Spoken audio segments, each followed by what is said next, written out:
लड़की कई दिनों से भूखी थी, लेकिन उसने मुश्किल से पकड़ी गई मछलियों को एक बाल्टी में डालकर समुद्र में छोड़ दिया।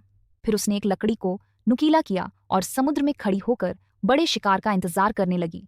अचानक एक शार्क आ गई, लेकिन वह डरी नहीं। उसने सही समय पर शार्क को भेद दिया और बहुत खुश हुई। लेकिन जब वह किनारे पर आई तो उसने खाने का विचार बदल दिया। रात में उसने शार्क को लटका दिया और खुद छिपकर देखने लगी, लेकिन थकान के कारण सो गई। सुबह उठी तो शार्क गायब थी। केवल एक टूटी हुई रस्सी हवा में लहरा रही थी। उसने खोजा और आधी शार्क मिली, जो डरावने निशानों से भरी थी। वापस जाते समय उसने देखा कि उसके साथी की लाश गायब थी, केवल खून का धब्बा था। उसने जल्दी से लकड़ी को नुकीला किया और भाला बनाया। तभी समुद्र से एक लाश आई, जो उसके साथी की थी। उसने उसे लटकाया और रात में देखने की कोशिश की, लेकिन कुछ नहीं दिखा। तभी उसने हेलीकॉप्टर की आवाज सुनी और उठने की कोशिश की, लेकिन डर के मारे चुप रही। अगले दिन उसने एक बड़ा पेड़ का छेद देखा, जिसमें से अजीब आवाजें आ रही थीं। उसने देखा कि यह केवल एक पक्षी था। उसने जल्दी से तैराकी के कपड़े पहने और सूटकेस में लाइफ जैकेट डालकर समुद्र में चली गई, लेकिन सूटकेस पलट गया। उसने कई बार कोशिश की, लेकिन सफल नहीं हुई।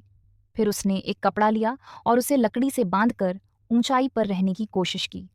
रात में अजीब आवाज से जागी, लेकिन कुछ नहीं दिखा। फिर बिस्तर के नीचे से आवाज आई।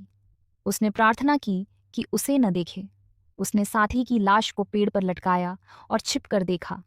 एक अजीब जीव आया और लाश खा गया। तभी हेलीकॉप्टर की आवाज आई। वह उठने वाली थी, लेकिन जीव सामने आ गया। उसने चुपचाप रहने की कोशिश की। तभी उसने देखा कि समुद्र में एक लाइफबोट आ रही है। वह अपने साथी और दोस्त को देखकर खुश हुई, लेकिन वे नहीं जाना चाहते थे। उसने समझाने की कोशिश की, लेकिन वे नहीं माने।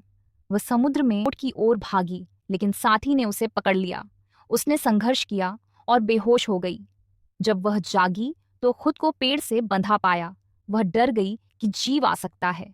साथी ने उसे नहीं छोड़ा। तभी उसने चीख सुनी।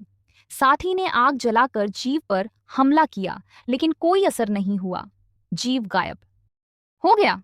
वह पानी में गिर गई और साथी ने उसे खींचने की कोशिश की, लेकिन वह गायब हो गई। दोनों ने खाना तैयार किया और लाइफ बोट में रखा, लेकिन जीव ने हमला किया। साथी ने सिग्नल गन से गोली चलाई और जीव भाग गया। उसने हथियार बनाए और जाल बिछाया। जीव जाल में फंस गया और उसने हमला किया, लेकिन जीव ने उसे पकड़ लिया। उसने हड्डी से हमला किया और जीव ने उसे छोड़ दिया। वह भागने की कोशिश कर रहा था, लेकिन रुक गया। उसने जीव को मारा और उसका सिर काट दिया। आग ने जंगल को जला दिया।